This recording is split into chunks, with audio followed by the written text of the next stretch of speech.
내가 널 어떻게 키웠는데 너는 왜 그렇게 이기적이니? 아마 이 영상을 클릭하신 분들이라면 평생 동안 이 날카로운 말에 가슴이 찔려 본 적이 있으실 겁니다. 사회는, 그리고 친척들은 당신을 향해 배은망덕하다고, 부모의 무조건적인 희생을 모르는 불효자라고 쉽게 꼬리표를 붙입니다.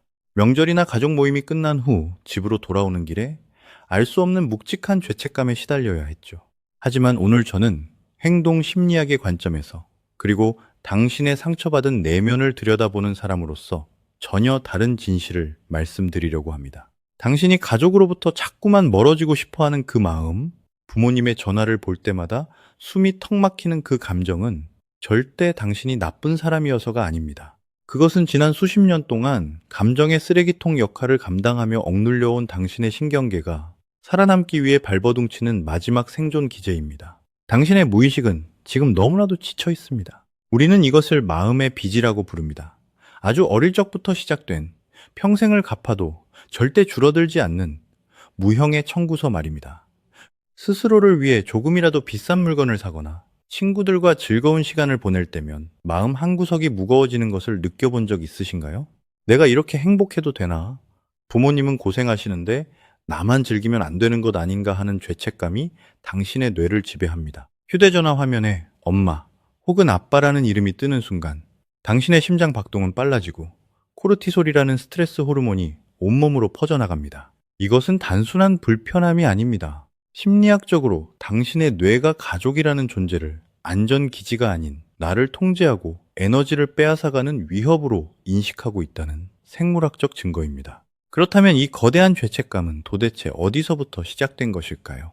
어린 시절로 돌아가 볼 필요가 있습니다. 부모님들은 자식을 위해 모든 것을 희생했다라고 말합니다. 하지만 그 희생의 이면에는 파괴적인 심리적 함정이 숨어 있습니다. 바로 조건부 사랑이라는 족쇄입니다.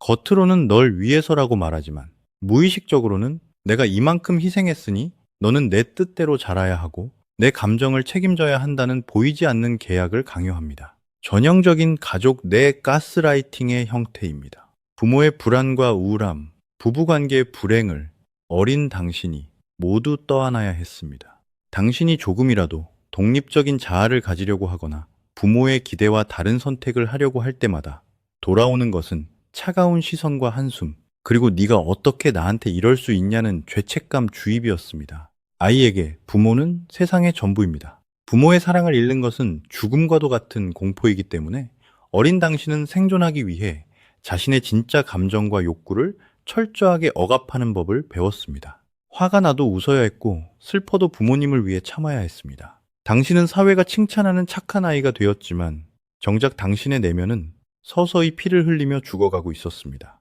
이 착한 아이 증후군의 껍데기는 어른이 된 후 당신의 삶 전체를 무너뜨리기 시작합니다.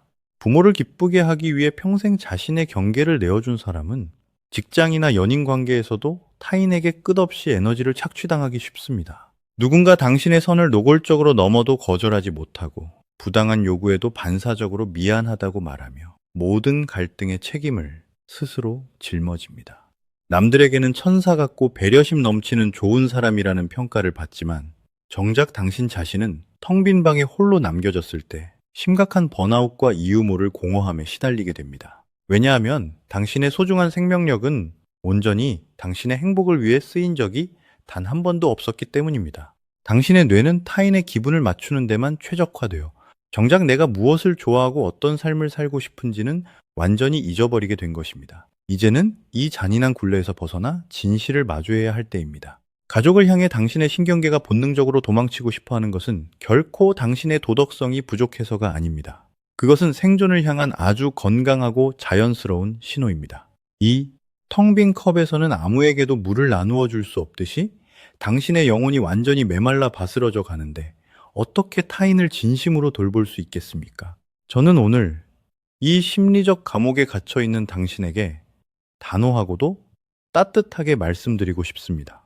이제는 가족들의 눈에 이기적이고 매정한 나쁜 자식이 되는 것을 스스로에게 허락하십시오. 나의 정신건강을 지키기 위해 물리적 정서적 거리를 두는 것은 결코 불효가 아닙니다. 그것은 부모와 하나로 얽혀있던 병적인 애착을 끊어내고 독립된 한 명의 어른으로서 당신이 마땅히 누려야 할 눈부신 권리입니다. 부모님의 우울과 분노, 그리고 삶의 불행은 온전히 부모님 자신이 감당해야 할 몫입니다. 당신이 그 무거운 감정의 짐을 억지로 대신 짊어질 의무는 세상 그 어디에도 없습니다. 가스라이팅이 만들어낸 가짜 죄책감 없이 단호하게 나만의 경계를 세우고 문을 닫을 때 비로소 당신은 당신 고유의 숨을 쉬며 당신만의 인생을 살아갈 수 있습니다. 오늘 이 영상을 보며 마음속 깊은 곳에서 억눌렸던 눈물이 흐르거나 울컥하는 무언가를 느끼셨다면 이제는 더 이상 그 아픔을 부끄러워하거나 숨기지 마세요. 익명성이 보장되는 이 댓글창에 당신이 그동안 차마 소리내어 말하지 못했던 가족에 대한 억울함과 깊은 상처를 마음껏 남겨주세요.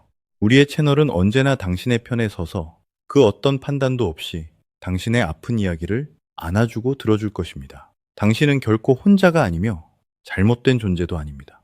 다음 영상에서는 부모님의 교묘한 죄책감 공격에 흔들리지 않고 내 멘탈을 보호하며 단호하게 대처하는 구체적인 심리방어 대화법에 대해 아주 깊이 있게 알아보겠습니다. 나와 내 내면의 아이를 살리는 이 치유의 여정을 우리 채널과 함께 계속해 주시길 바랍니다.